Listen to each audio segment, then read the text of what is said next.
amigos, meus irmãos, no proclamo a religião de Deus na LBV, o novo mandamento de Jesus, o Cristo, é a chave de toda a Bíblia Sagrada. E é a chave da vida e é a chave da morte. Todos já estão começando a compreender que sem o novo mandamento não há política, não há ciência, não há filosofia, não há religião. Nem haveria Bíblia, nem Evangelho, nem Apocalipse.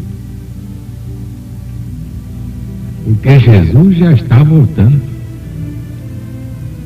E é por isso que levamos a todo o Brasil o Apocalipse do Cristo de Deus, segundo São João, o livro das profecias finais. Só há um meio exato de enfrentar o que vem lá. É saber exatamente o que vem lá. Saber para prever, prever para prover. Ninguém será poupado. A justiça, que se traduz na lei eterna da reencarnação.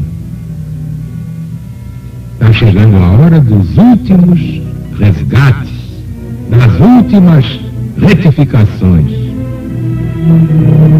Veremos quem está escrito no livro da vida eterna. Vamos, pois, levar aos lares de todo o Brasil o último livro da Bíblia Sagrada, Apocalipse, que é o Evangelho moderno de Jesus, segundo São João.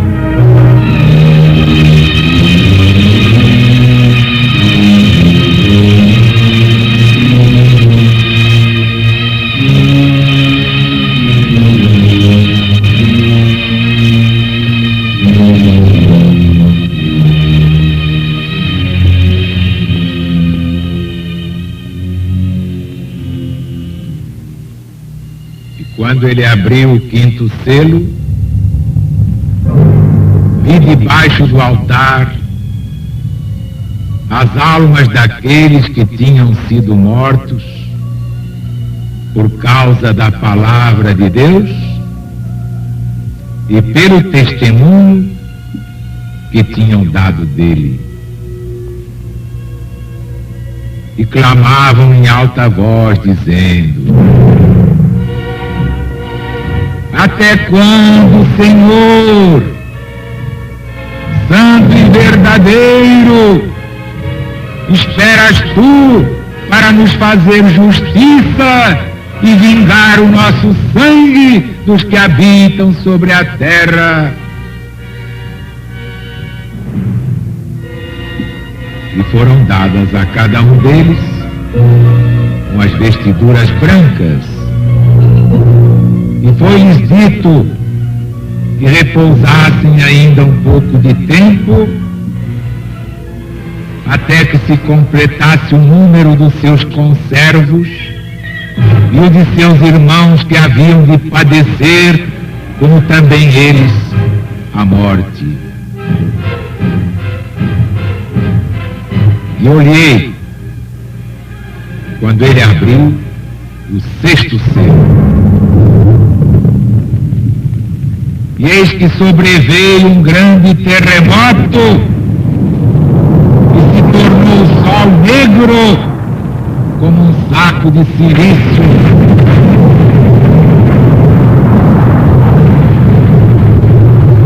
E a lua se tornou toda como sangue. E as estrelas caíram do céu sobre a terra, como quando a figueira, sendo agitada de um grande vento, deixa cair os seus figos verdes.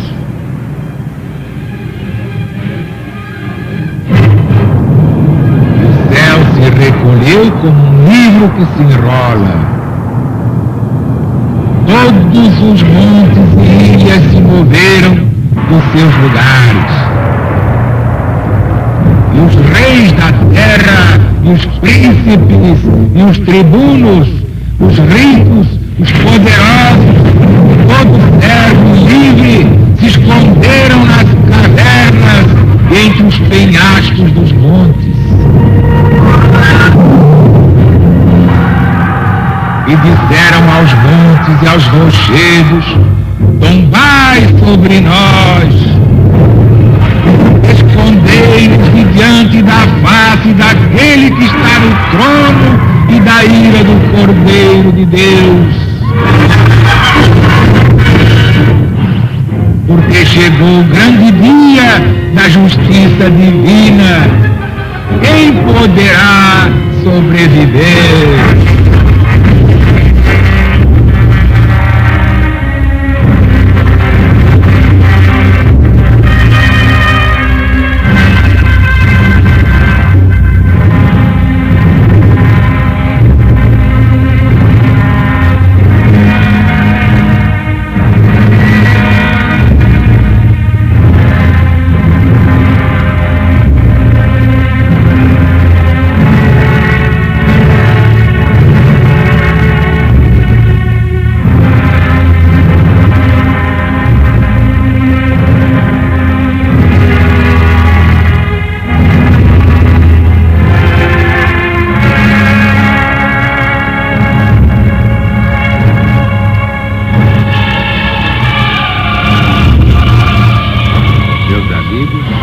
Meus irmãos, nós não inventamos nada, isso não é escrito pela LBV. Quem escreveu foi o apóstolo profeta João, o evangelista. Mas ele apenas escreveu como psicógrafo, como instrumento e nada mais. O autor mesmo é nosso Senhor Jesus Cristo. Como está neste livro, logo no princípio, Apocalipse de Jesus que Deus lhe deu para mostrar aos seus servos o que em breve vai acontecer. Nós vamos passar o espanador na memória.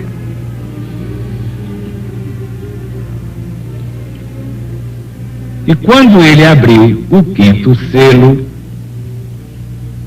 vi debaixo do altar as almas daqueles que tinham sido mortos por causa da palavra de Deus, pelo testemunho que tinham dado dele.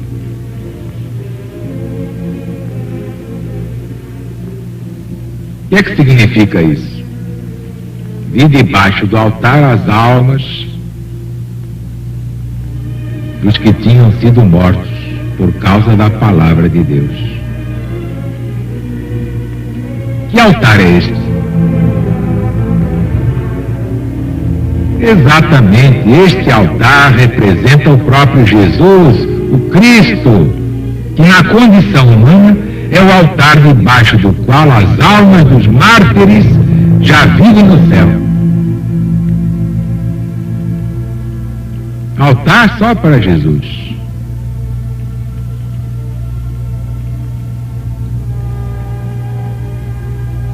E esses mártires clamavam em alta voz, dizendo: ó Senhor santo e verdadeiro, até quando esperas tu para nos fazer justiça, para vingar o nosso sangue desses criminosos que estão aí na terra?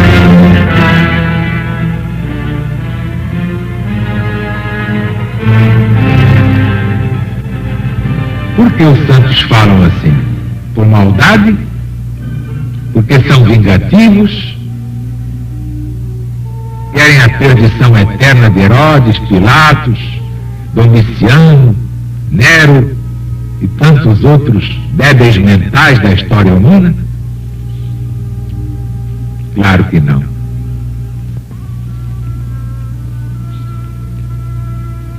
Mas justamente o que os santos querem é que acabe o império das crueldades, do fanatismo demente, dos inquisidores, toda essa tragédia que desgraça a humanidade. Aliás, Santo Agostinho, ele deixou um pensamento que eu me lembro muito profundo. A vingança dos mártires é que seja destruído o reino do mal. Vejam que pensamento formidável. A vingança dos santos mártires é esta, que seja destruído o reino do mal. Que vingança gostosa, hein? Vingança assim vale a pena, né? A vingança da LBV contra todas as crueldades. Jesus manda dizer a verdade. É muito analfabetismo junto. Bom, mas vamos seguir. E olhei quando ele abriu o 6º selo. Bem aí o que se segue, vocês viram que é terrível. É a chamada vingança da ira divina, última e irrevogável contra os que se deleitam nas piores crueldades da história. Isso é terrível. Vocês veem aí, né, as estrelas caíram do céu sobre a terra, como quando a figueira, sendo agitada de um grande vento, deixa cair os seus figos verdes. E o céu se recolheu como um livro que se enrola. Todos os montes e ilhas se moveram dos seus lugares. Que coisa, hein? Coisa terrível. Tornou-se o sol negro como um saco de silício. O terremoto, o eclipse do sol e da lua, veja quem tem olhos de ver, escurecendo tudo, a queda das estrelas, a comoção dos montes. Claro, tudo isso faz parte daquele modo hiperbólico de falar de todos os profetas. Isso é para significar o quê? Calamidade extrema e geral, como a que se seguiu aos judeus, como aquela também que se seguiu ao Império Romano depois da morte de Jesus. Morte entre aspas. Os romanos e os judeus mataram Jesus. Jesus morreu assassinado por romanos, judeus conluiados. Coitados, na sua ignorância eles pensavam que o mal estava liquidado, era só matar aquele Jesus. Então mataram. Mas que azar, logo 3 dias depois Jesus subiu daquele túmulo, tinha pedra chumbada, a pedra sozinha já era difícil de tirar, agora chumbada, imaginem vocês. E assim mesmo o poder maior removeu a pedra chumbada. Jesus subiu daquele lúgubre túmulo, glorioso, ressurreto, mas na verdade nunca foi assassinado, nunca morreu. Havia sido engraçado o bicho-homem matar Deus. Vocês engolem essa? Um Herodes, um Pilatos, um Barrabás com o poder de matar Jesus. Vocês engolem essa? Eles nem sabem o que é Jesus, o que é o Cristo. Mas assim como no parto de Maria, havia necessidade dessa aparência. E foi o que aconteceu. E os reis da terra, e os príncipes, e os tribunos, os ricos, poderosos, todo servo e livre, se esconderam nas cavernas, entre os penhascos, gritando aos montes e rochedos: caí sobre nós, tombai sobre nós. Escondei-nos de diante da face do que está no trono.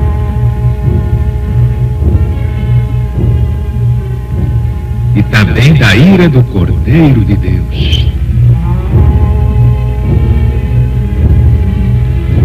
Isto é profundamente trágico.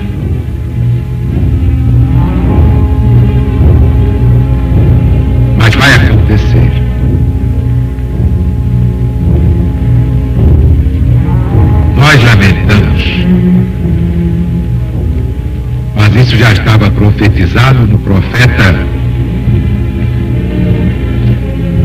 Oséias, no Velho Testamento. Tombai sobre nós. Quando alguém perde aos montes, rochedos, e tombem sobre ele, é da gente chorar. E nós não desejamos isso nem aos nossos inimigos. Oramos por eles e lhes perdoamos de todo o coração. Mas é essa tragédia que os próprios homens armam com a sua ignorância e a sua maldade. E aqui se prova que o Velho Testamento está ligado ao Novo. João Evangelista pegou as palavras de Oséias, capítulo 10, versículo 8, se não me engano. Se não me engano. Se a memória não está fraca. Mas é um quadro dantesco, triste, doloroso. E aí só perguntando com o próprio João. Chegou o grande dia da ira de Deus.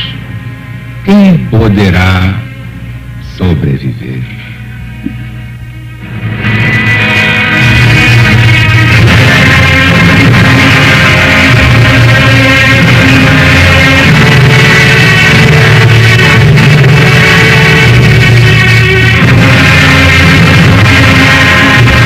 Bem, meus amigos, meus irmãos, vocês veem que eu, como instrumento, sofro aqui todas as emoções da legião de cima.